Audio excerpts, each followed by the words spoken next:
Can a relationship be judged by incompatible expectations? Expectations are the unwritten scripts we write for other people without their consent. At its core, an expectation is a belief about what should happen in the future based on our past, our ego, or our desires. It is a psychological projection, but the expectation of expectation is where we truly fail.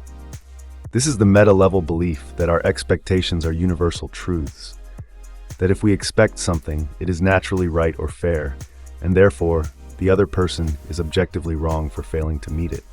We don't just expect a result. We expect the world to validate our internal map of how things should be. Why is the disappointment so visceral? It's biological. When we form an expectation, our brain's reward system, the dopaminergic pathway, pre-fires. We get a hit of satisfaction for a future event. When reality fails to match that projection, the brain experiences a prediction error that feels like physical pain. It is a sudden drop in dopamine that triggers the fight or flight response. This is why you don't just feel sad when expectations aren't met. You feel betrayed. You feel like a contract has been broken, even if the other person never signed it. Can a relationship be judged by incompatible expectations? Absolutely. Incompatibility isn't just about personality, it's about the expectation gap. If one person expects a relationship to be a source of constant entertainment, and the other expects it to be a stable foundation for work, the friction is inevitable. Is it healthy to have expectations? Yes, but only when they are transformed into agreements. An expectation is a debt you've assigned to someone else. An agreement is a shared commitment. Let's look at the data through 4 case studies. Case study 1, the definition of expectations. Maya expected her partner, Leo, to handle all the manly chores like car maintenance, because that's what her father did. Leo, raised in a home where everyone did everything, had no such internal script. The solution? The internal script audit. They sat down and listed every should they held.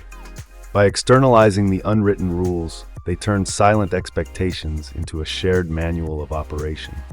Case study 2, the expectation of expectation. David expected that if you love someone, you spend every weekend together. He didn't just want this, he expected that this was the definition of love. When his partner Sarah wanted a solo weekend with friends, David felt his entire reality was under attack. The solution? The universal versus personal filter. David had to learn that his expectation was a personal preference, not a universal truth. By labeling it correctly, the emotional sting of Sarah's choice was neutralized. Case study 3, the disappointment gap. Chloe expected a promotion at work because she put in extra hours. When she didn't get it, her productivity collapsed because her motivation was tied to the expectation, not the work. The solution? Process-oriented discipline. We taught Chloe to focus on the machine-like grind, performing the task for the sake of the system, not the potential reward. When you expect nothing from the outcome and everything from your effort, disappointment loses its power over you. Case study 4, incompatible expectations. Tom and Jen had been dating for 2 years. Tom expected a traditional marriage. Jen expected a child-free, career-focused life.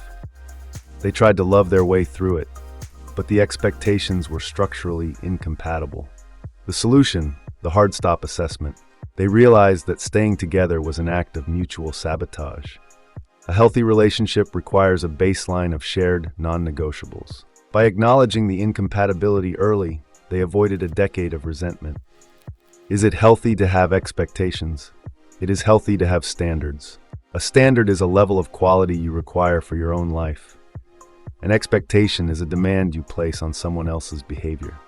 To survive, you must move from a state of reactive expecting to proactive agreement.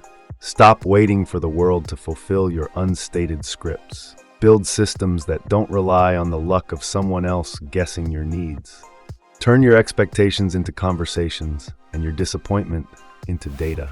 This is the blueprint for a mind that is resilient, a relationship that is stable, and a life that functions regardless of the mood of the world around it.